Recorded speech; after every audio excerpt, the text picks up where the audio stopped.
Avis vascular centre మన దేశంలోనే the best varicose vein hospital.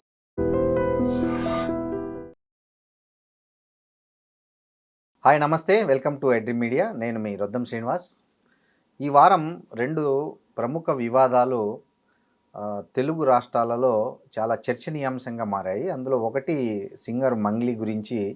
ఆమె పేరుతో 150 నుంచి 200 కోట్ల రూపాయలు వసూలు చేశారనేది సింగర్ మంగ్లీ పేరుతో వచ్చినటువంటి ఆరోపణ ఒకటైతే, యాంకర్ విష్ణుప్రియ తన ఇన్స్టాగ్రామ్ కంటెంట్, అడల్ట్ కంటెంట్ చూడడానికి 399 రూపాయలు ఎంట్రీ ఫీజు పెట్టారనేది రెండోది.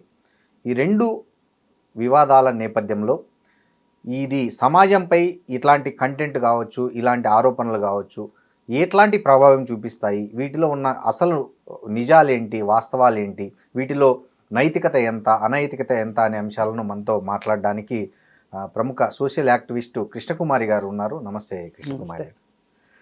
మేడం, ఈ రెండు వివాదాలు మనం ఇందాక మాట్లాడుకున్న రెండు వివాదాలు, ఫస్ట్ మంగ్లీ వివాదం గురించి మాట్లాడదాం. మంగ్లీ ఒక పెద్ద సెలబ్రిటీ స్టేటస్లో ఉన్నారు.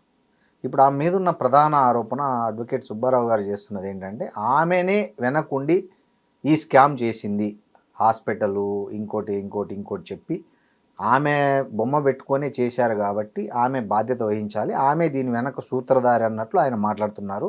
ఇంకోవైపు మంగ్లీ ఏమో అసలు నాకు సంబంధమే లేదు, నాకు వాళ్ళు ఎవరో కూడా తెలియదు, నా తమ్ముడు కాదు అని ఆమె చెప్తుంది. సో ఈ వివాదాన్ని ఒక సోషల్ యాక్టివిస్ట్గా మీరు ఎట్లా చూస్తారు దీన్ని? అంటే ఇప్పుడు నేను ఒక సోషల్ యాక్టివిస్ట్గా ఎలా చూస్తానంటే అండి, ఇక్కడ నాకు మంగ్లీ కానీ వాళ్ళ బ్రదరు, సిస్టరు, ఇంకో మధు, వీళ్ళు నా ప్రధానమైన అంశం కాదు. నేను ఈ క్షణానికి ఈ క్షణం నేను బాధితుల తరఫున ఆలోచిస్తున్నాను, బాధితుల గురించే మాట్లాడతాను. Very good. ఇప్పుడు బాధితులకు ఏం న్యాయం జరిగింది, ఏం జరుగుతుంది, ఏం జరగాలి, ఇది మనం మాట్లాడుకోవాలి. దీనికోసం ఒక లాయర్గా ప్రోయాక్టివ్గా సుబ్బు అనే అతను వచ్చాడు. వచ్చి బాధితుల తరఫున అతను కేసు ఫైల్ చేశాడు. కేసు ఫైల్ చేస్తే బాధితుల తరఫున ఉంటాను అన్నాడు. పైగా అతనికి ఇంతకు ముందు కూడా ఇలా ఎవరైతే బాధితులు ఉంటారో వాళ్ళ పక్షాన కేసులు చేసిన అనుభవం కానీ, అతని ఒక బ్యాక్గ్రౌండ్ కానీ ఉన్నది అతనికి. ఉన్నప్పుడు మనం అతన్ని ఖచ్చితంగా అప్రిషియేట్ చేయాలి, ఫస్ట్ పాయింట్. ఇంకా రెండో పాయింట్కి వస్తే, ఇప్పుడు మంగ్లీ ఈమెను చూసే మేము పెట్టుబడి పెట్టాము అని చెప్పి బాధితులు డైరెక్ట్గా చెప్తున్నారు. ఇప్పుడు దానికి మంగ్లీ అంటే ఎవరో తెలియని వాళ్ళు కానీ ఈ మాట చెప్పుంటే మనం కూడా నమ్మేవాళ్ళం కాదు. వాళ్ళు స్వయానా తనకి తమ్ముడు, చెల్లికి కాబోయే భర్త, అలాగే ఈమెకి తెలిసిన మధు అనే అతను, ఆ నలుగురు కలిసి ఇది చేశారు.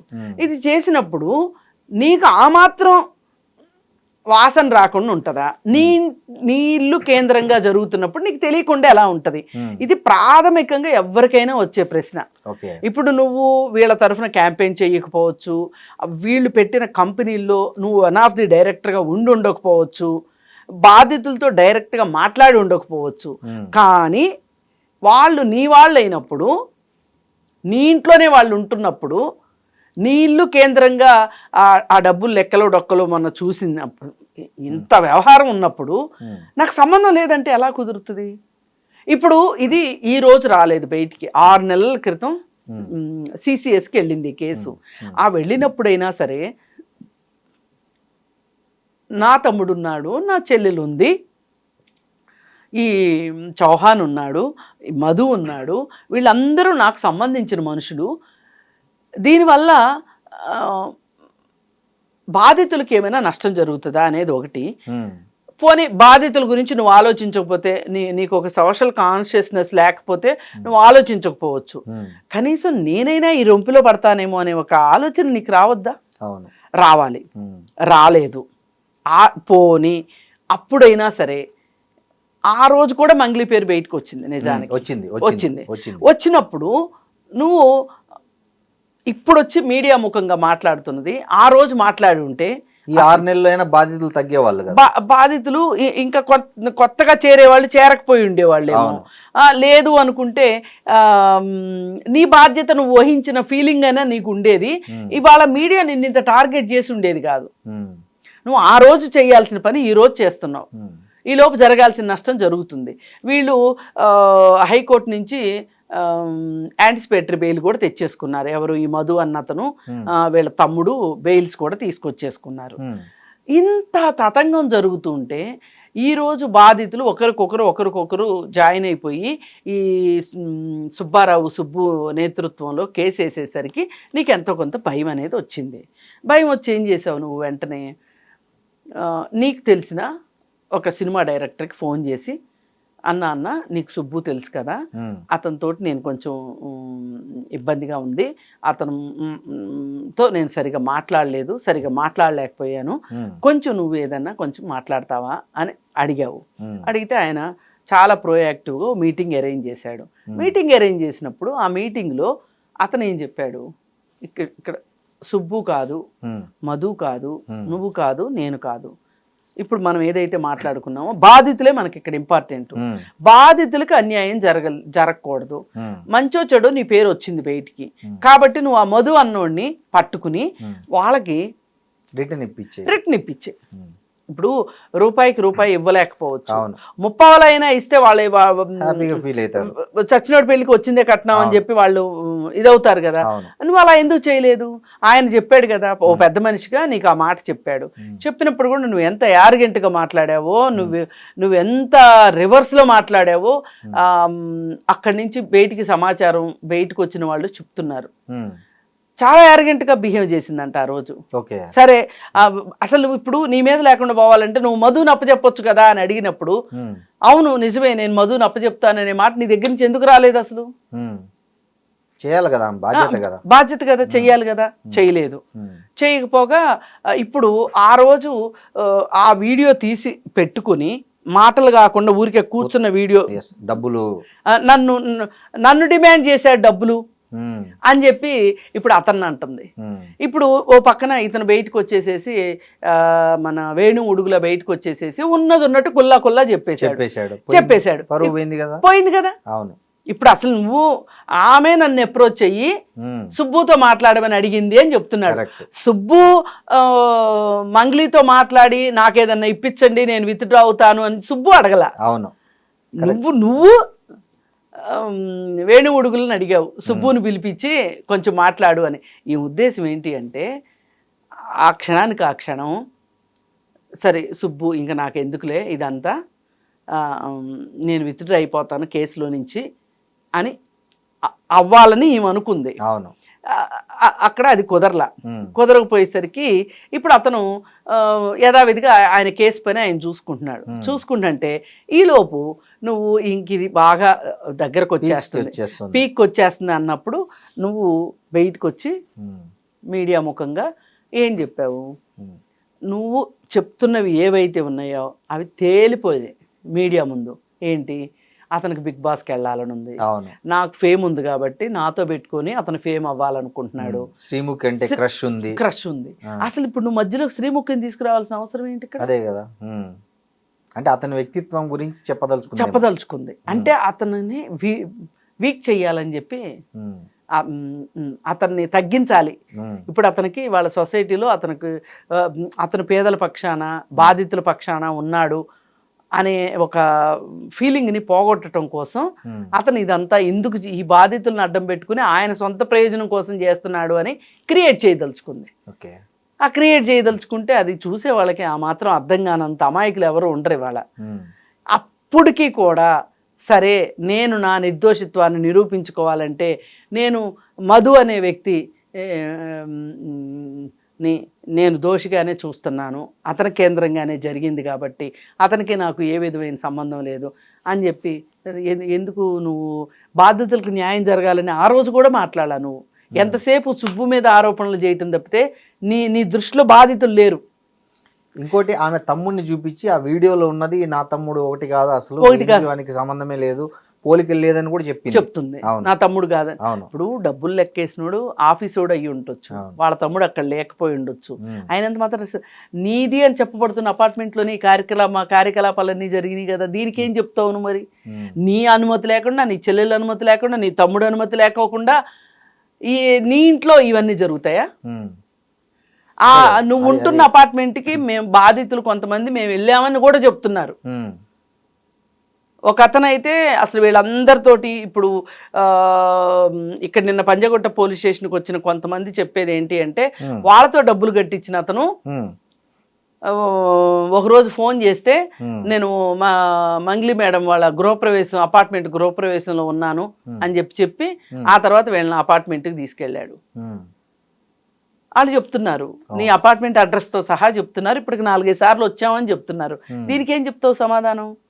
ఇక ఇంత పుట్టి మునిగిన తర్వాత ఇవాళ చాలా తెలివిగా సజ్జనార్ గారి దగ్గరికి వెళ్ళి ఆయనకి నా పైన నన్ను ఇబ్బంది పెడుతున్నాడు సుబ్బు అనే అతను, ఇప్పుడుకొచ్చింది నేల మీదకి వచ్చి ఇప్పుడు ఏమంటుంది, బాధితులకి న్యాయం చెయ్యండి,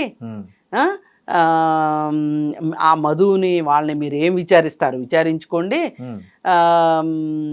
నా ప్రమేయం ఉందని తేలితే గనక ఎక్కడైనా సరే నేను ఏ శిక్షకైనా నేను రెడీ, ఏ కోర్టుకైనా వెళ్తాను, ఏ పోలీస్ స్టేషన్కైనా వస్తాను అని చెప్తుంది.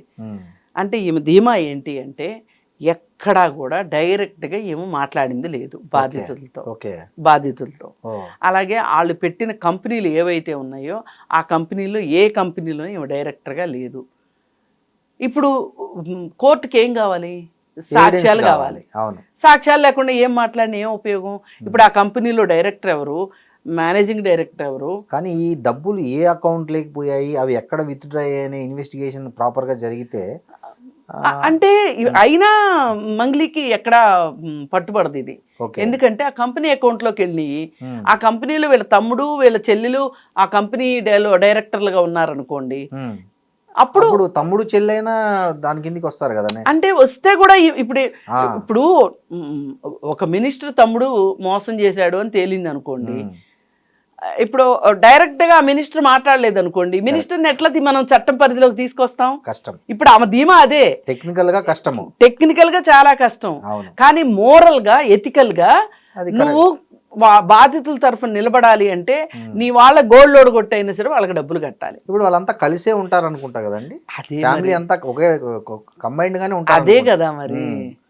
ఓకే, అందుకే ఆమెకు తెలియకుండా అయితే జరిగేద్దు, కానీ నాకు తెలియదు అని ఆమె చెప్తే ఎవరేం చేయగలరు? ఆమె చెప్తుంది ఒక సింగర్ గా నాకు ఎంత పాపులారిటీ వచ్చింది, నాకు ఎంత డబ్బులు అవసరమే లేదు, నాకు కోట్ల రూపాయల డబ్బులు కావాలనుకుంటే నేను ఎన్నికల్లో నిలబడినప్పుడే అవి కొన్ని పార్టీలు కొన్ని కోట్లు ఆఫర్ చేశాయి, నేను తీసుకోలేదు, నాకు ఈ స్కామ్ చేయాల్సిన అవసరం ఏముంది అని ఆమె అప్పీల్ చేస్తుంది. మరి ఇప్పుడు నీ పేరు చెప్పి వాడుకున్నారు, ఆ డబ్బులు నువ్వు తిన్నావని వాళ్ళు అనట్లా, నీ పేరు చెప్పి నీ బొమ్మ చూపించి వాళ్ళు మోసం చేశారు. ఇది అయితే మటుకు జరిగి ఉండొచ్చు కదా. ఇప్పుడు ఒకళ్ళు కాతే ఒకళ్ళైనా అందరూ ఎందుకు చెప్తారు అదే మాట? అందుకని ఏంటి అంటే ఈమె స్వయంగా ఈమె ప్రమేయం ఉండొచ్చు లేకపోవచ్చు, టెక్నికల్ గా నేను అనేది, మోరల్ గా మటుకు ఈమెకి ఎథికల్ గా ఈమెకు తెలియకుండా అయితే జరగలేదండి. మేడం, ఇప్పుడు జనాలు కూడా ఒక మంగ్లీ అయితే ఎందుకు అంత బ్లైండ్ గా బిలీవ్ చేసి డబ్బులు కడతారు? అదే జనాలది కూడా ఖచ్చితంగా మనం మనం జనాల గురించి కూడా మాట్లాడుకోవాలి. ఎందుకు జనాలు కూడా చాలా చిన్న ఎంప్లాయీస్, అక్కడ నిన్న వచ్చిన వాళ్ళని చూస్తుంటే చెప్తున్నారు, మేము చిన్న ఎంప్లాయీస్ చిన్న జాబులు చేసుకుంటాము ఇట్లా అని వాళ్ళు చెప్తుంటే నాకు బాధ అనిపించింది. వాళ్ళకి ఎంత అండి, మహా అయితే ప్రైవేట్ కంపెనీలు 20,000 25,000 జీతాలు ఇస్తే చాలా ఎక్కువ. ఆ దానిలోనే మిగిల్చుకొని జాగ్రత్త చేసుకొని 5 లక్షలు 10 లక్షలు. అసలు ఇప్పుడు నేను ఆ లిస్ట్ చూశానండి, ఆ లిస్ట్ చూశాకే నేను ఇంత ఇదిగా బాధితుల తరఫున మాట్లాడుతున్నా. వాళ్ళు బ్యాంక్ ట్రాన్స్ఫర్ చేశారా, చెక్తో ట్రాన్స్ఫర్ చేశారా, ఆన్లైన్ ట్రాన్స్ఫర్ చేశారా, అన్ని డీటెయిల్స్ తోటి దాదాపు 9.5-10 కోట్లకు సంబంధించిన ఆధారాలు నేను చూశాను.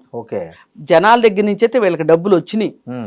అలాగే ప్రామిసరీ నోట్లు, వీళ్ళు సంతకాలు పెట్టిన ప్రామిసరీ నోట్లు ఉన్నాయి. ఇప్పుడు కొంతమందికి దాంట్లో నిజంగానే మంగ్లీ తమ్ముడు చెల్లెలు ఉన్నారా సంతకాలు చేసిన వాళ్ళలో? ఇప్పుడు కంపెనీ డైరెక్టర్ ఎవరు సైన్ పెడతారు, వీళ్ళ ఆ కంపెనీలో వీళ్ళ హోల్డ్ ఏంటో మనకు తెలియదు. కానీ మధు అనే అతను మెయిన్ పర్సన్, ఈ చౌహాన్ అనే అతను, ఉమ్, ఈ తమ్ముడు చెల్లి, వీళ్ళందరూ ఉన్నారు దీంట్లో. అయితే వీళ్ళైతే డబ్బులు ఇచ్చిన మాట వాస్తవం, బాధితులు ఉమ్, ఇలా రకరకాలుగా ఇచ్చారు. ఏం చెప్పారు వాళ్ళకి, మీకు 6 నెలల్లో రిటర్న్స్ ఇస్తాము, సంవత్సరంలో రిటర్న్స్ ఇస్తాము, హాస్పిటల్ పెడుతున్నాము, స్కూల్ పెడుతున్నాము, సిమెంట్ ఫ్యాక్టరీ పెడుతున్నాము, రియల్ ఎస్టేట్ వెంచర్ వేస్తున్నాము, ఉమ్, మీ అందరికి 200 గజాల ల్యాండ్ ఇస్తాము, మనం బోల్డ్ ల్యాండ్ కొన్నాము, అవును, ఇలా రకరకాలు. ఇప్పుడు ఆఖరికి మంగ్లీ సొంత విలేజ్కి ఇంటికి కూడా వెళ్ళిన వాళ్ళు ఉన్నారు, ఉమ్, వెళ్ళామని చెప్తున్నారు. పలానా ఏ ఊరు, పలానా తండా ఉమ్, వెళ్ళామని, అనంతపురం జిల్లా గుత్తి దగ్గర ఏదో తండాకి వెళ్ళామని కూడా చెప్తున్నారు. ఉమ్, అసలు ఈమె మొత్తం నాకు సంబంధం లేదు అని చెప్పటము, ఉమ్, టెక్నికల్ గా లేదు కాబట్టి ఆ టెక్నికాలిటీని అడ్డం పెట్టుకొని, ఉమ్. అసలు టెక్నికల్ గా ఉన్న వాళ్ళే ఇవాళ చేతులు ఎత్తేస్తున్న రోజులండి. చాలా చాలా కేసుల్లో చూస్తున్నాము, అవును. ఆర్థిక నేరాలు మనం చూస్తున్నాము.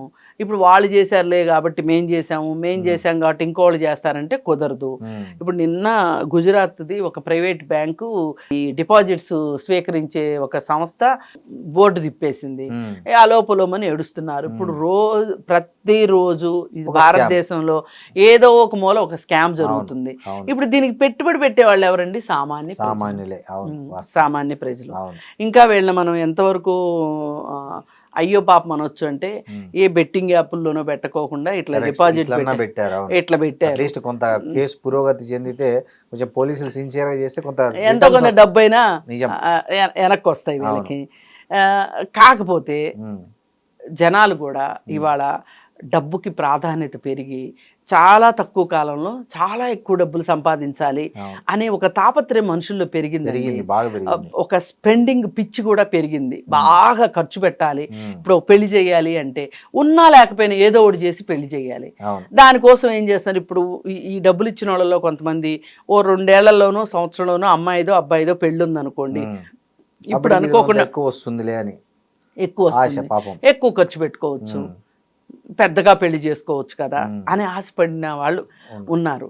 అందుకే ప్రభుత్వాలు కూడా ఇలాంటి ప్రైవేట్ ఫైనాన్సర్స్ని, ప్రైవేట్ ఫైనాన్స్ కంపెనీలని ఇలా ప్రైవేట్గా ఇట్లా డబ్బులు ఎవరు కలెక్ట్ చేసినా సరే చట్టానికి విరుద్ధంగా అసలు వాళ్ళకి ఆ అవకాశమే లేకుండా చేసింది అనుకోండి ప్రభుత్వం, ఈ ప్రజలు ఏం చేస్తారు, వాళ్ళ డబ్బును తీసుకెళ్లి ఏ గవర్నమెంట్ బ్యాంకుల్లోనూ పెట్టుకుంటారు.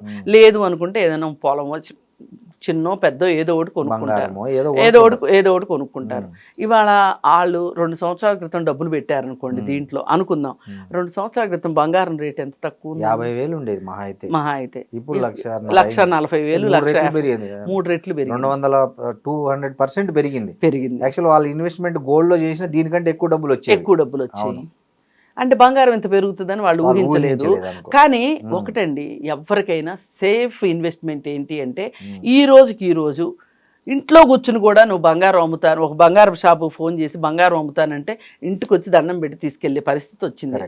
ఎప్పుడైనా బంగారానికి నువ్వు బ్యాంకులో పెట్టుకోవచ్చు, అంటే కుదవ పెట్టుకోవచ్చు, అమ్ముకోవచ్చు, ఈజీ లిక్విడిటీ ఉంది. అట్లాంటిది సేఫ్ ఇన్వెస్ట్మెంట్ చేయండి. అధిక వడ్డీలకి ఆశపడి మట్టుకు మీరు ఎండమావులు వెంట పరిగెట్టొద్దు. మేడం, నిన్న చూశారు మీరు, సుబ్బారావు వర్షన్ చూశారు, మంగ్లీ వర్షన్ చూశారు నిన్న పంజాగుట్ట పోలీస్ స్టేషన్ దగ్గర. మీరు ఈ 2 వర్షన్లో చాలా వైరుధ్యం ఉంది. అతను చెప్పేది ఒక కంప్లీట్ వన్ సైడ్ ఉంది, ఈమె చెప్పేది కంప్లీట్ ఇంకో సైడ్ ఉంది. మీరు ఈ రెండిట్లో ఏది కరెక్ట్ అని మీరు ఫీల్ అయ్యారు? ఒకటండి, జెన్యూన్ గా అతను లాయర్ అండి, బాధితుల తరఫున లాయర్ అతను బాధితుల తరఫున లాయర్ కాబట్టి మనం అతనికే ఓటేయాలి. ఎందుకంటే అతను బాధితుల వైపు ఉన్నాడు కాబట్టి నేను అటే ఓటేస్తా. ఇకపోతే నిన్న ఇంకో చిన్న తమాషా కూడా జరిగింది. కేసును డైవర్ట్ చేయడానికో మరి ఏంటో తెలియదు కానీ అతనికి బ్రీత్ అనలైజర్ టెస్ట్ చేశారు, అది 27 పాయింట్లు వచ్చింది. అయితే అసలు అలాంటి ఒక సన్నివేశం ఎందుకు చోటు చేసుకుంది అనేది ఇప్పుడు ఒక పెద్ద బిగ్ క్వశ్చన్. అవును కదా, ఇప్పటి వరకు జరగలే. ఇప్పుడు ముందు రోజు రాత్రి తాగున్నారనుకోండి, లేట్ నైట్ డ్రింక్ చేశారనుకోండి, ఆ మాత్రం పాయింట్లు వస్తాయట. ఆయన చెప్పాడు ఆ మాట. దానికి పట్టుకొని అతని వ్యక్తిత్వాన్ని పక్కన పెట్టడం కరెక్ట్ కాదు. ఇప్పుడు మంగ్లీ చెప్పినట్టు అతనికి శ్రీముఖ్ అంటే క్రష్ ఉంది అని చెప్పటం చాలా తప్పు. ఇక్కడ దానికి దీనికి పోలిక అసలు పొంతనే లేదు. అసలు బాధితుల కరెక్టా కాదా, డబ్బులు ఇచ్చింది నిజమా కాదా, డబ్బులు మీరు వసూలు చేసింది నిజమా కాదా అనేది పాయింట్ ఇక్కడ. అవును, ఇవన్నీ బట్టతలకి బోడిగుండికి ముడేసినట్టు ఉంది తప్పితే చాలా అసలు ఏమాత్రం పొంతలు లేని విషయాలు మాట్లాడుతుంది మంగ్లీ. మొన్న ప్రెస్ మీట్ లోనూ అట్లాగే మాట్లాడింది, ప్రెస్ తోటి నిన్న అలాగే మాట్లాడింది. ఏదైనా ఎందుకో ఈ మధ్య మీరు చూడండి, ఆమె వరుస వివాదాల్లో కూరుకుపోతున్నారు. ఆ మధ్య ఒక ఫామ్ హౌస్ లో బర్త్డే సెలబ్రేషన్స్ దొరికితే టాస్క్ ఫోర్స్ వాళ్ళు పోయి చేసే పర్మిషన్ లేదని చేసుకున్నారు. ఇది ఒకటి. అంతకుముందు కూడా ఇంకోటి ఏదో ఓ పాట పాడింది, దాంట్లో అసభ్య పదజాలం ఉందని చెప్పి అదొక కాంట్రవర్సీ నడుస్తుంది. అంతకుముందు టీటీడీ బోర్డు మెంబర్గా ఉండి ఒక్కరోజు కూడా కనీసం టీటీడీ గురించి ఏ రోజు ఏం పట్టించుకోలేదని ఒక కాంట్రవర్సీ ఉంది. ఎస్విబిసి మెంబర్ ఆ పార్టీకి ప్రచారం చేసిందని ఇలా రకరకాలుగా పార్టీకి ప్రచారం చేసింది కాబట్టి ఎస్విబిసి మెంబర్ ఇచ్చారు ఆవిడ దానికి సంబంధించి ఏమీ చేయలేదు అని చెప్పి. ఏదైనా అండి, మనుషుల్లో కొంచెం హుందాతనము, నమ్రత, సంయమనము ఇట్లాంటి కొన్ని పబ్లిక్లోకి వచ్చేవాళ్ళు. అవును, ఇప్పుడు ఇంట్లో ఉండేవాళ్ళు ఎలా ఉన్నా ఎవరికి పట్టదండి. ఇప్పుడు మనం ఒక కెమెరా ముందు మాట్లాడుతున్నాం, ఓ మైక్తో కెమెరా ముందు మాట్లాడుతున్నాం. మనం మాట్లాడే మాటలు చూసి ఏంటి వీళ్ళు ఇంత పనికిమాలిన మాటలు మాట్లాడుతున్నారని కానీ, ఇలా పిచ్చి మాటలు మాట్లాడుతున్నారని కానీ, ఇలా అన్పార్లమెంటరీ లాంగ్వేజ్ వాడుతున్నారని కానీ ఎవరన్నా అన్నారనుకోండి, ఇంకా ఆ రోజుతో మనం ఆపేయటం కరెక్ట్. అంతే కదా. ఆ బ్యాలెన్స్ లేదనుకోండి, ఆ సమతుల్యత అంటాం దాన్ని. ఎందుకు ఆమెకు లేదా, ఇప్పుడు ఫేమ్ ఆమెకి ఆ ఫేమ్ నెత్తికెక్కింది అంటారు కావచ్చు. ఇప్పుడు నాకు ఒక ప్రైవేట్ పర్సన్ చెప్పారు, పూజారి నాగేశ్వర గారి ఆఫీస్ దగ్గర ఆమె చూపించిన యాటిట్యూడ్, ఆమె మాట్లాడిన మాటలు చాలా అభ్యంతరకరంగా ఉన్నాయంట. ఏం మాట్లాడారంట అంత అభ్యంతరకరం? నాకు అంతగా అంటే చాలా యాటిట్యూడ్ తోటి. అసలు అంత యాటిట్యూడ్ అవసరమా? అంటే తను తప్పు చేయలేదని ధీమా వల్ల మాట్లాడిందేమో. ఇప్పుడు క్లియర్ గా నీకు అంత భయమే లేకపోతే నువ్వు ఇంట్లో కూర్చో. అసలు వేణు ఉడుగులతోటి మధ్యవర్తిత్వం చేయించాల్సిన అవసరం ఏమొచ్చింది నీకు? అంటే తన మీద తన పేరు పాడైతుంది కాబట్టి డ్యామేజ్ కంట్రోల్ చేయాలనుకో. అలా చెయ్యాలనుకున్నప్పుడు ఆమెకు స్టేట్మెంట్ ఇవ్వాలి. అవును, వాళ్ళు నా చెల్లి అయినా, నా తమ్ముడైనా, ఎవరైనా, నాకు తెలిసిన వాళ్ళైనా చట్టం తన పని తాను చేసుకుపోవాల్సిందే అని. గాని బాధితులు మీ పక్షాన్ని నేను ఉంటాను అనే ఒక మాట, ఓదార్పు మాట వాళ్ళకి చెప్పున్నట్లయితే బాధితులకి, బాధితుల దగ్గర నుంచి ఇంత రివోల్ట్ వచ్చేది కాదు. ఇక్కడ విషయం ఇంకోటండి, ఆ బాధితులు వస్తున్నారు బయటికి, ఈ తప్పు చేసిన వాళ్ళు ఎక్కడ కనపడట్లే. ఎవరైతే ఈమె పేరు చెప్పి వసూలు చేసినారంటున్నారో వాళ్ళు ఎక్కడున్నారు, వాళ్ళు ఏమైనారు, వాళ్ళ మీద ఎఫ్ఐఆర్ అయింది కదా, వాళ్ళ మీద కేసు నడుస్తుంది కదా, వాళ్ళు ఎక్కడున్నారు, అసలు వాళ్ళని ఇన్వెస్టిగేషన్ చేస్తున్నారా ఏందనేది, అంటే యాజ్ ఎ మీడియా పర్సన్ నాకు కూడా అవగాహన లేదు. అంటే క్రైమ్ కేసులు చూసే వాళ్ళు ఎవరికన్నా తెలుస్తుందేమో గానీ మనం అది మనకి ఎలా అంటే జనరల్ గా ఎక్కడ మీడియాలో రిపోర్ట్ వీళ్ళు అరెస్ట్ అయినారు, వీళ్ళు లేకపోతే వాళ్ళు ముందే యాంటిసిపేటరీ బెయిల్ తెచ్చుకున్నారండి. వాళ్ళకి ఏ భయం లేకపోతే యాంటిసిపేటరీ బెయిల్ ఎందుకు తెచ్చుకుంటారు? ఇప్పుడు మీరు ఎందుకు తెచ్చుకోలేదు, నేను ఎందుకు తెచ్చుకోలేదు, వాళ్ళు ఎందుకు తెచ్చుకున్నారు? అంటే యాంటిసిపేటరీ బెయిల్ తెచ్చుకున్న వాళ్ళు మంగ్లీ చెల్లెలు తమ్ముడు కూడా ఉన్నారా? అది నాకు తెలియదు. మధు అయితే తీసుకొచ్చుకున్నాడు, ఇంకొక డైరెక్టర్, మరి ఆ చౌహాన్ కావచ్చు లేకపోతే మంగ్లీ తమ్ముడు కావచ్చు, వాళ్ళు తీసుకొచ్చుకున్నారు.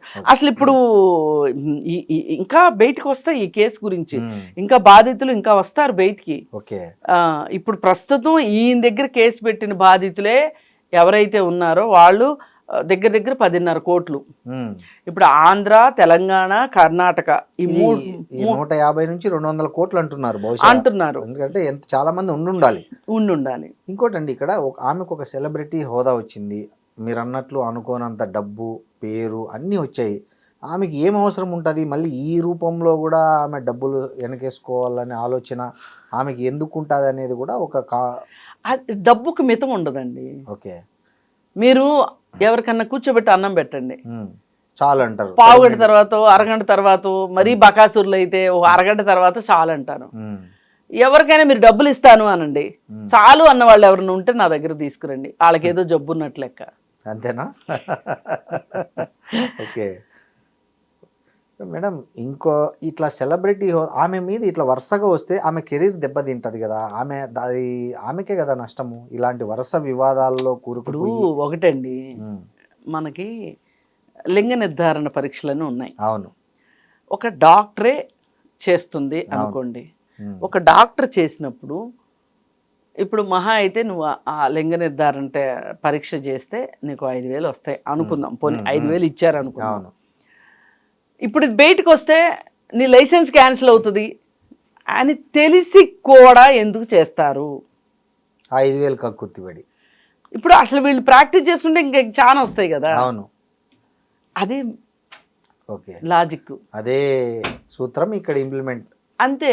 ఓకే. చాలా మందికి ఉమ్, ఒక పాయింట్ వచ్చిన తర్వాత బ్రెయిన్ పనిచేయడం మానేస్తుందండి. ఉమ్, ఇప్పుడు హత్యలు చేస్తున్నారు ఉమ్. ఈ మధ్య కాలంలో ఎక్కువైనాయి. మీరు గమనించారు కదా, మంగ్లీని కూడా మీరు చాలా కాలం నుంచి చూస్తారు. ఆమె మొదటికి ఇప్పటికి ఏం తేడా గమనించారు మీరు? చాలా మంది అంటారు మాటలో తేడా వచ్చింది అని అంటున్నారు. ఉమ్, ఆవిడ పలకరింపులో తేడా వచ్చింది. ఆ పాత అప్పుడు మాట్లాడినంత అమాయకంగా కానీ, అంటే జనరల్గా ఎప్పుడు అమాయకంగా ఉండరు అనుకోండి, అవును. స్టేజ్ బై స్టేజ్ మారుతారు అనుకోండి. ఉమ్. కానీ ఏదో ఒక సెలబ్రిటీ హోదాని తను ఎక్కువ చూపిస్తుంది, ఆటిట్యూడ్ చూపిస్తుంది.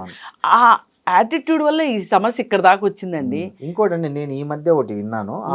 ఆమెను చదివించి ఆమె మ్యూజిక్ నేర్పడానికి ఎంత సహాయం చేసింది రూరల్ డెవలప్మెంట్ ట్రస్ట్ అని అనంతపురం జిల్లాలో ఉంటది. ఆ ట్రస్ట్ లో ఈమె చాలా హెల్ప్ తీసుకుందని చెప్తారు. ఆర్డిటిలో ఆర్డిటి ఎఫ్ఆర్సి ఏదో లైసెన్స్ ఏదో రెన్యువల్ చేయక వాళ్ళు చాలా ఇబ్బంది పడ్డారు. ఆ సంస్థ తరపున చాలా మంది లబ్ధిదారులు వచ్చి రోడ్డు ఎక్కారు, ర్యాలీలు చేశారు, నిరసన ప్రదర్శనలు చేశారు, మెమొరాండంలు ఇచ్చారు. కానీ ఈమె ఎక్కడ కూడా ఈ రోజు వరకు తన జీవితానికి అంత వెలుగునిచ్చిన ఆ సంస్థ గురించి ఎక్కడ ఒక్క మాట మాట్లాడలేదు, కొంచెం కూడా కృతజ్ఞత లేదు అని చాలా మంది ఆమె మీద సోషల్ మీడియాలో పోస్టులు పెట్టడం నేను చూశాను. ఇది వాస్తవమే. నాకు ఇది తెలియదు. ఆమె ఆర్డిటి తరఫున వాళ్ళ దీనిలో ఈమె చదువుకుంది, పెద్దదైంది అనే సంగతి నాకు తెలియదు. కానీ ఆ సంస్థ ద్వారా ఆ ఏరియాలో ఎంతమంది చదువుకున్నారు, ఎంతమంది, ఈమె ఒకరు.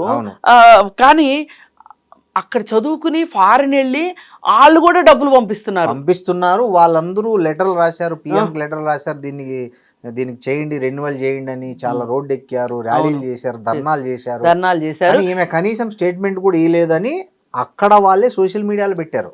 నాకు కూడా తెలియదు ఈ విషయం. అవును, ఆ విషయంలో ఎక్కడ కనీసం ఎందుకు అంటే ఆమెకు అంత తీరిక లేదు. అసలు తనకు లైఫ్ ఇచ్చిన వాళ్ళ గురించి ఆలోచించే తీరిక ఆమెకు ఏమండి. సీఎంకి 24 గంటలు ఉంటే పిఎంకి 24 గంటలు.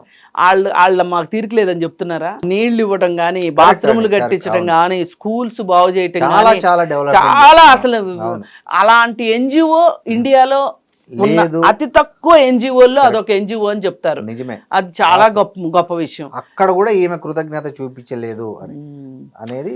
అది ఏదైనా అండి, పోగొట్టుకున్నాక కానీ ఏదైనా విలువ తెలియదండి. ఇవాళ దానిలో ఆమె భాగస్వామ్యం పంచుకుని ఉన్నట్లయితే, ఆందోళనలో కానీ వాటిలో కానీ ఆమె భాగం అయ్యి ఉంటే ఇవాళ వచ్చినందుకు గాను ఆమెకు ఎంత సంతోషంగా అనిపించేది. ఇప్పుడు మనకు ఆ ఆర్డిటి దీంతో మనకు సంబంధమే లేదు. మనం లబ్ధి పొందిన వాళ్ళం కాదు, ఆ లబ్ధి పొందిన వాళ్ళతోటి మాట్లాడిన వాళ్ళం కాదు. పేపర్లో వచ్చిన వార్తలను బట్టి అయ్యో దానికి రావాలి, ఆ ఫారిన్ ఫండ్స్ రెన్యువల్ చెయ్యాలి అని చెప్పి కోరుకున్నాము. వచ్చిన తర్వాత అమ్మయ్య చాలా మందికి అవసరమైన వాళ్ళకి ఉపయోగపడుతుంది ఆ సంస్థ అని చెప్పి సంతోషపడ్డారు. కానీ అందులో సంబంధం ఉన్న ఆవిడ ఎందుకు ఫీల్ అవ్వలేదు అని అంటే, ఇక దీన్ని బట్టి మనకు అర్థమయ్యేది ఏంటి అంటే, ఆమెకి కావాల్సింది ఏంటి? ఆమె ఫేము, ఆమె డబ్బులు, ఆమె సెలబ్రిటీ హోదా, అంతకు మించి ఏది అవసరం లేదు అనేది క్లారిటీ వచ్చేసింది. అందుకని ఇలాంటి కృతజ్ఞత తెలియని మనుషులు, తనకు బాధ్యత ఉన్న చోట పనిచేయని వ్యక్తి ఈ బాధితుల పక్షాన ఇప్పుడు తప్పనిసరి అయ్యి బాధితులకు న్యాయం చేయండి అన్నది. కానీ ఆమె మనసావాచ కర్మణ చేసింది అయితే కనుక ఎప్పుడోనే చేసి ఉండేది. ఇంకోటి కృష్ణకుమారి గారు, ఇంకోటి విష్ణుప్రియ యాంకరు, ఆమె కూడా సెలబ్రిటీ హోదాలో ఉన్నది. ఆమె కాంట్రవర్సీ ఒకటి నడిచింది. ఆమె ఏంటంటే తన ఇన్స్టాగ్రామ్లో 399 రూపీస్ పే చేస్తే ఆమె సంబంధించిన ఎక్స్పోజ్ చేసే కంటెంట్ను చూపిస్తా అనేది ఒక ఇది పెట్టిందంట. ఇది ఈ మధ్య బాగా తరచుగా జరుగుతుంది, చాలా చోట్ల జరుగుతుంది. ఈవెన్ ఫారిన్ కంట్రీస్లో కూడా ఈ తరహా సెలబ్రిటీలకు ఉపాధి లేక సంథింగ్ డబ్బులు అవసరమయ్యి ఈ కంటెంట్ చేస్తున్నారు. మన ఇండియాలో కూడా కొన్ని చోట్ల జరుగుతుంది, ముంబై లాంటి చోట. ఆమె దీనికి తెరలేపారు. దీని మీద విజయవాడలో కేసు నమోదైంది. సో దీన్ని ఎట్లా చూడాలి మనం? అంటే సమాజం వికృత రూపంగా చూడాలా, లేకపోతే సెలబ్రిటీల అవసరాలకు వాళ్ళ ఆదాయానికి మధ్య వచ్చిన వ్యత్యాసంగా చూడాలా, ఎలా చూడాలంటారు దీన్ని? అంటే అండి పెద్ద పెద్ద సోషియాలజిస్టులు కానీ వాళ్ళు చెప్పే మాట ఏంటి అంటే, నీ వృత్తి అది నీకు ఉపాధిని అందించేదిగా ఉండాలి. అవును. వేరొకరిని ఇబ్బంది పెట్టేదిగా ఉండకూడదు, వేరొకరికి నష్టం కలిగించేదిగా ఉండని ఉపాధిని ఎంచుకోవాలి అని చెప్తారు. అవును. అలా వచ్చే డబ్బులే నీకు పూర్తి సంతోషాన్ని ఇస్తాయి. నువ్వు ఆ డబ్బులతోటి నువ్వు జీవితంలో చాలా సంతోషంగా ఉంటావు. అవును. అంటే సింపుల్గా చెప్పాలి అంటే, వేరే వాళ్ళకి నష్టం కలిగించే ద్వారా వచ్చే డబ్బులు అవి మంచిది కాదు అని. అవును, ఆ ఉద్దేశం అది. అవును. మరి ఇప్పుడు ఈవిడ చేసే యాక్టివిటీ, ఈవిడ కావచ్చు, ఇలాగ చేసే ఎవరైనా సరే, లోకల్ వాళ్ళ, ఈ రాష్ట్రం వాళ్ళ, ఈ దేశం వాళ్ళ, అంతర్జాతీయం అనేది ఎవరు సంబంధం లేదు. ఎవరు చేసినా సరే, ఎంత గొప్ప వాళ్ళు చేసినా ఇది తప్పు. ఎందుకంటే మానవ బలహీనతల్ని ఆసరాగా చేసుకొని సొమ్ము చేసుకోవటం అనేది ఉంది చూసారా, దానికి వాళ్ళని అలవాటు చేయడం. ఒక రకంగా ఒకప్పుడు తల్లిదండ్రులు ఇద్దరు పనికి వెళ్ళేటప్పుడు పిల్లలకి నల్ల మందు పెట్టి పనికి వెళ్ళేవాళ్ళు, వాళ్ళు ఏడవకుండా ఉండటానికి. అంటే వాళ్ళు స్లీపింగ్ స్టేజ్లో ఉండటానికి. ఎందుకంటే వాళ్ళకేంటి ప్రైమరీ ఏంటి, ఈ రోజు పనికి వెళ్ళిపోతే ఈ రోజు తిండి ఉండదు. అవును. అది వాళ్ళు సంపాదించేది వాళ్ళ కోసం కావచ్చు, ఈ బిడ్డ భవిష్యత్తు కోసం కూడా కావచ్చు, కాదనలేము. కానీ ఈ బిడ్డకి ఈ నల్లమందు వల్ల ఎలాంటి ప్రభావం పడుతుంది, భవిష్యత్తులో ఎంత నష్టపోతాడు అనేది వాళ్ళు ఊహించలేరు. కానీ ఈరోజు మనము మనకి డబ్బులు వచ్చేదానికోసం వేరే వాళ్ళని ఒక మత్తులోకి తీసుకెళ్లడము, ఒక అశ్లీలత వైపు నడిపించటము, అలా చేయడం ద్వారా వచ్చే డబ్బులు నీకు ఖచ్చితంగా సంతోషాన్ని అయితే ఇవ్వవు కదండి. ఈ సభ్యత, సంస్కారం అనేవి పక్కన పెడితే ఇట్లాంటి యాప్ల వల్ల యూత్ మొత్తము పక్కదారి పట్టే, అదే కదా. అంటే వాళ్ళ అదే నేను నీకు డబ్బులు వస్తాయేమో, వాళ్ళకి కాసేపు సంతోషం వస్తుందేమో చూసినందువల్ల, కానీ వాళ్ళ విలువైన సమయాన్ని వాళ్ళు కోల్పోతున్నారు, వాళ్ళ బాధ్యతలను పక్కన పెట్టేస్తున్నారు. ఇప్పుడు ఒక స్టూడెంట్ ఉన్నాడండి, స్టూడెంట్కి బాధ్యత ఏంటి చెప్పండి? చదువుకోవటం. తల్లిదండ్రుల బాధ్యత ఏంటి? వీళ్ళని మంచి స్కూల్కి పంపించటం, బట్టలు ఇవ్వటము, చదువుకునే పరిస్థితులు ఇవ్వటము, కాదుకూడదంటే కొద్ది గొప్ప ఎంటర్టైన్మెంట్కి డబ్బులు ఇవ్వటం, పాకెట్ మనీ ఇవ్వటం. కానీ ఇవాళ స్టూడెంట్స్ కూడా చాలామంది ఇప్పుడు 4,000 మంది అయ్యారు ఆవిడ సబ్స్క్రైబర్స్. వాళ్ళలో స్టూడెంట్స్ ఎంతమంది ఉంటారు? చాలా మంది ఉంటారు. వాళ్ళు చదువులు మానేసి 399 రూపాయల కోసం ఇంట్లో వాళ్ళకి అబద్ధాలు చెప్పి, ఇంట్లో వాళ్ళు కనుక ఇవ్వలేని పరిస్థితిలో ఉంటే కనుక, ఇవ్వను అంటే కనుక ఆ ఇంట్లోనే దొంగతనం చేసి ఈమెకు పే చేయాలి. ఇది ఏమాత్రం కరెక్ట్? అసలు నువ్వు యువతని ఇట్లా తప్పుదోవ పట్టించడం ఎంతవరకు కరెక్ట్ అండి? ఈమెకి ఎవరు పేరెంట్స్ ఉండరా? వాళ్ళకి ఏమి ఇది ఎంత తెలియదా, లేదా అట్లా గాలికి వదిలేస్తారా ఇట్లాంటి వాళ్ళను? పేరెంట్స్ కానీ, ఇప్పుడు బంధువులు, ఇప్పుడు మన సమాజంలో చుట్టుపక్కల వాళ్ళు చూస్తారు, తల్లిదండ్రులు వాళ్ళకు.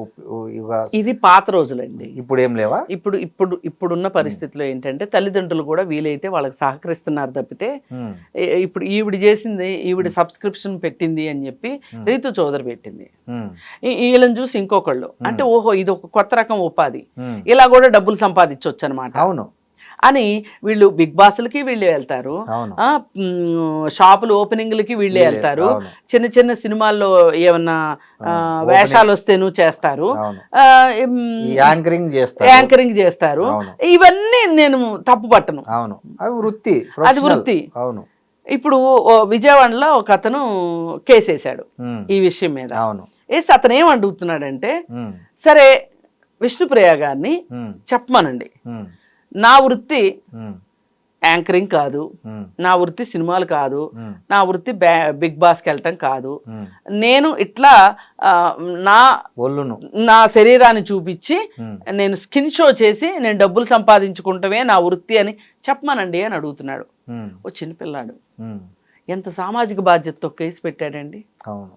ఇవాళ నిజంగా చాలామంది పెద్ద పెద్ద వాళ్ళు అరే ఇలాంటి పని మనం ఎందుకు చేయలేదు అని అనుకునేలాగా ఆ పిల్లాడు మాట్లాడుతున్నాడు. ఉమ్, పైగా ఇంకొంతమంది ఏమంటున్నారు, ఈ విష్ణుప్రియ ఒక్కటే చేస్తుందా, చాలా మంది చేస్తున్నారు కదా. ఉమ్.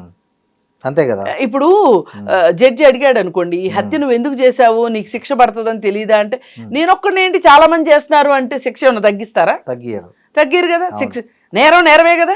నేరానికి మీరు గమనించారా, ఆమె పోలీస్ స్టేషన్కి వెళ్ళి అక్కడికి వెళ్ళినప్పుడు ఒక రిపోర్టర్ అడిగాడు ఎంత డబ్బు సంపాదించారు దీని ద్వారా అంటే, ఆమె గట్టిగా చెవులు మూసుకొని మమ్మీ అంటుంది. అంటే ఏంది, ఏమర్థం చేసుకోవాలి అసలు? ఎప్పుడు పోలీస్ స్టేషన్కి వెళ్ళింది? ఎక్కడో ఆమె చూసా, వీడియో చూసా, నేను చూసాను. ఇది పాతదా లేకపోతే ఈ రోజుదో నాకు అర్థం కాలేదు. ఆయన డైరెక్ట్ గా అడిగాడు ఎంత సంపాదించారు మీరు ఇలా సబ్స్క్రిప్షన్ పెట్టి డబ్బులు అని. రిపోర్టర్ మైక్ పెట్టి అడిగితే మమ్మీ అని చెవులు మూసుకుంటుంది. అంటే ఏమని అర్థము? వాళ్ళ అమ్మ చెప్పాలనే సమాధానం దానికి? అంటే అంటే నాకు అర్థం కాలే మామూలుగా. ఇంతకుముందు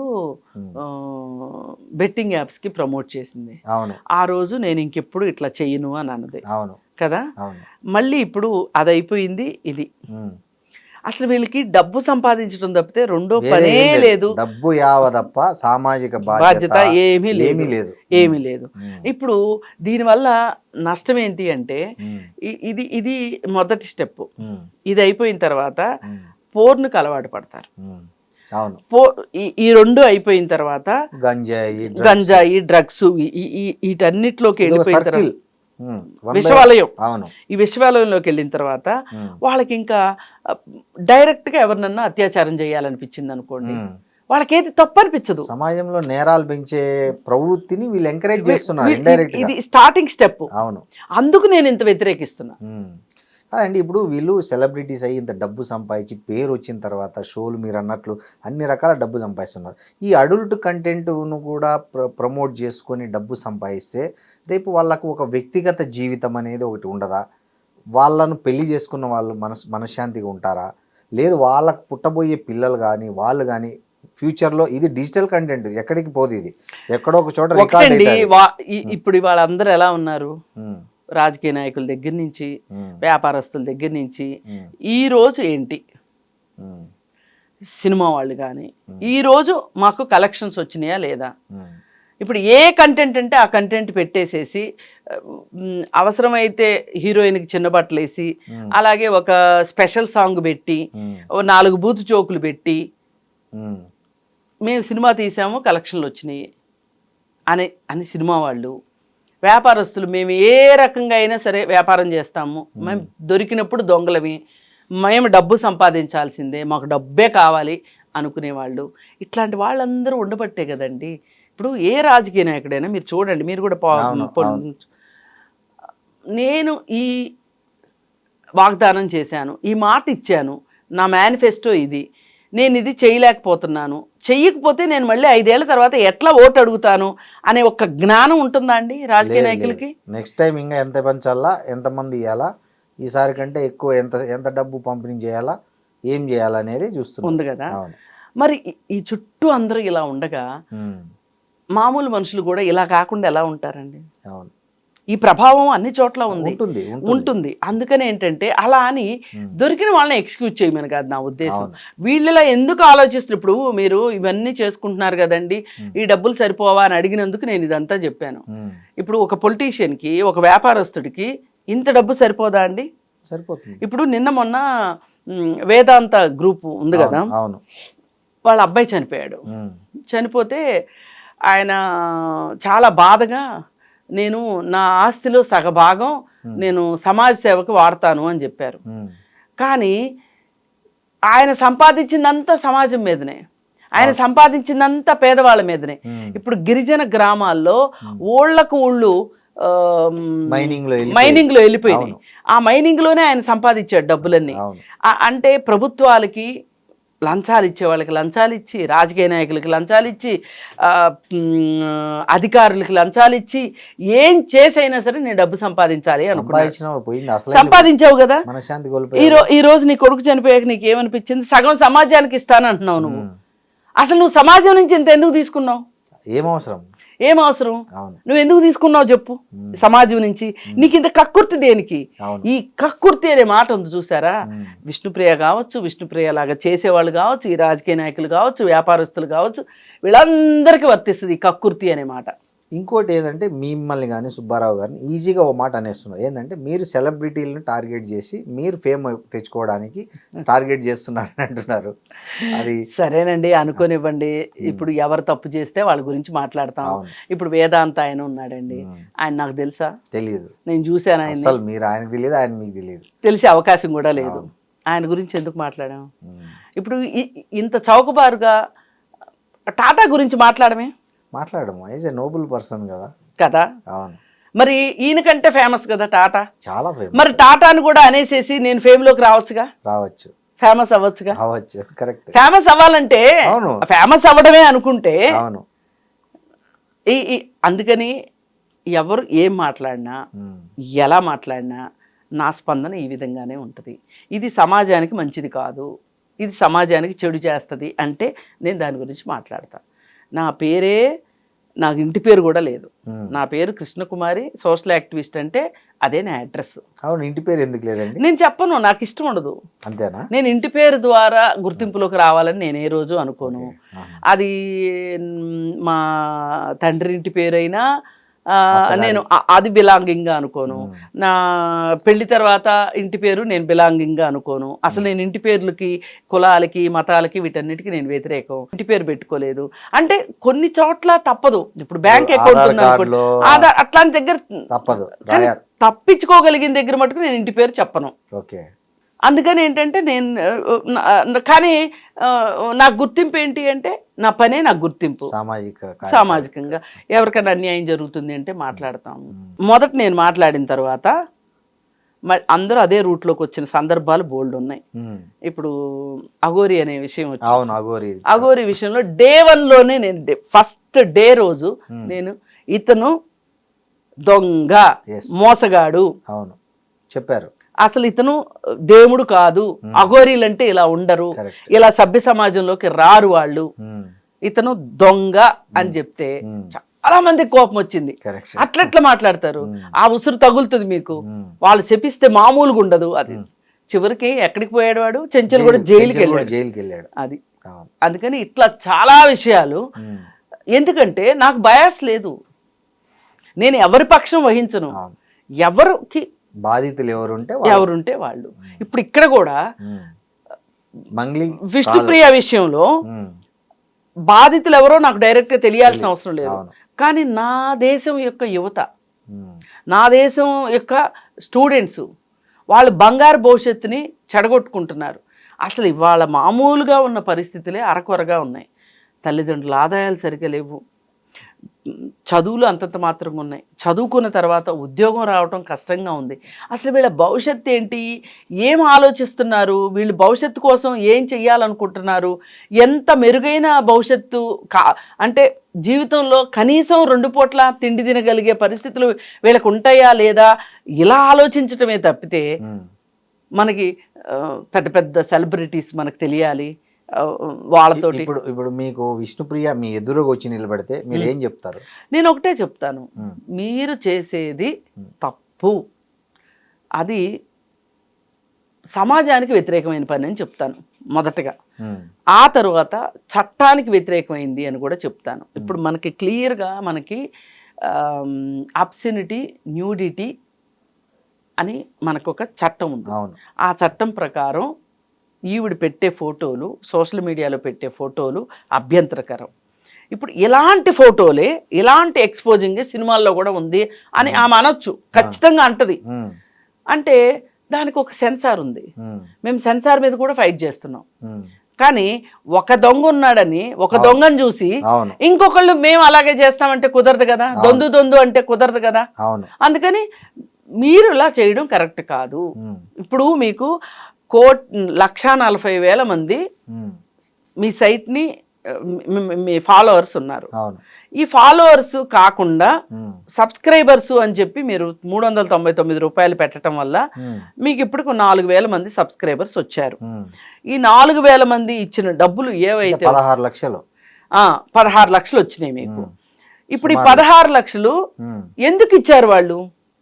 ఇప్పుడు మామూలుగా మీ సైట్లోకి వచ్చి చూసి మీ ఇన్స్టాగ్రామ్ పేజ్లోకి వచ్చి వెళ్ళిపోయే వాళ్ళకి ఉమ్. ఏం ఛార్జ్ లేదు. అవును. ఇప్పుడు ఇలా వచ్చే సబ్స్క్రైబర్స్కి మీరు ఏం స్పెషల్ చేస్తారు, ఏం స్పెషల్ చూపిస్తారని వస్తున్నారు వాళ్ళు. ఇప్పుడు ఆల్రెడీ మీరు ప్రోమో లాగా కొన్ని ఫొటోస్ పెట్టి సబ్స్క్రైబ్ చేసుకోండి అని చెప్తున్నారు మీరు. ఉమ్. అంటే ఈ ఫోటో ఇప్పుడు ట్రైలర్ రిలీజ్ చేస్తారండి అవును, సినిమాలకి. అవును, అవును, అవును. అంటే సినిమా ఎలా ఉంటుందో ట్రైలర్ చెప్తుంది కదా మనకి. అవును, అవును. ఇప్పుడు ఒక పుస్తకం ఉందంటే వెళ్ళి చూసిన వాళ్ళు చెప్తున్నారులే అక్కడ అడల్ట్ కంటెంట్ ఉందని. దానికంటే ముందు ఎవరో చెప్పక్కర్లేదు, అవును, నీ ట్రైలరే చెప్తుంది. నీ ట్రైలరే చెప్తుంది. ఉమ్. నువ్వు వదిలిన 2-3 ఫోటోలే చెప్తున్నాయి ఉమ్. సబ్స్క్రైబ్ చేసుకోమని చెప్తున్నావు. ఉమ్. అబ్బో ఇలా కూర రుచి చూస్తేనే ఇంత రుచి చూస్తేనే ఇంత బాగుంది అనుకున్నప్పుడు కూర మొత్తం తిందామని అనుకుంటారు కదా అనుకుంటారు, ముఖ్యంగా యూత్. అందుకని వాళ్ళ బలహీనతల్ని మీరు సొమ్ము చేసుకోవద్దని మాత్రమే చెప్పగలరు. థ్యాంక్ యూ కృష్ణ కుమారి గారు. Thank you. Thank you.